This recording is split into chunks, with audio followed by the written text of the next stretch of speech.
Titanic का fourth funnel fake क्यों था? एक ऑलरेडी मैग्निफिसेंट ओशियन लाइनर को शो ऑफ करने की क्या जरूरत थी? 1900s में ओशियन लाइनर प्रोग्रेस पावर की निशानी समझे जाते थे। आज भी आप इससे रिलेट कर सकते हो। अगर एक कार में एक एग्जॉस्ट, दो एग्जॉस्ट या चार एग्जॉस्ट हो, जितने ज्यादा एग्जॉस्ट उतनी ही कार की इज्जत होती है। ऑफ कोर्स उन्हीं के लिए जो एग्जॉस्ट का मतलब समझते हैं। ज्यादा एग्जॉस्ट अक्सर समझे जाते हैं पावरफुल, महंगी और हाई परफॉर्मेंस कार्स के लिए, लेकिन तभी सही है जब एग्जॉस्ट असल में काम करते हो।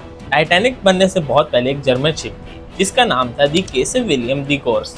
उसके 4 रेयर फनल्स थे और उसने एक बेंचमार्क सेट कर दिया था एक बड़ी शिप्स का, या ये कह लो कि एक ओशियन लाइनर कैसा होना चाहिए। अब व्हाइट स्टार लाइनर टाइटैनिक बनाई। अब उसके डायरेक्ट कॉम्पिटिटर थे कॉनकॉर्ड लाइन, जिन्होंने मुस्तानिया और लुटेनिया जैसी ओशियन लाइनर्स बनाई थी जिनके पास 4 फंक्शनल फनल्स थे। जब मार्केट में गोल्ड स्टैंडर्ड सेट हो जाता है तो लोग और इन्वेस्टर उसके पीछे अंधाधुंध भागते हैं। कंपटीशन न्यूट्रलाइज करने के लिए टाइटैनिक क्रिएटर ने एक सिंपल तरीका अपनाया।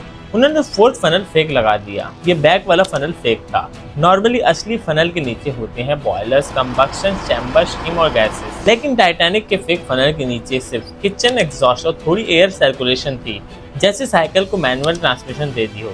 Totally unnecessary. टाइटैनिक के प्रमोशन में भी उसे एडवर्टाइज किया गया कि एक 4 फनल लाइनर के तौर पर। लेकिन क्या टाइटैनिक के क्रिएटर्स ने लोगों को डिसीव किया? आप सोचेंगे कम से कम पैसेंजर या कम से कम इन्वेस्टर्स को तो पता होगा कि 4th फनल फेक है। नहीं, बिल्कुल नहीं। किसी को भी नहीं पता था कि 4th फनल फेक है।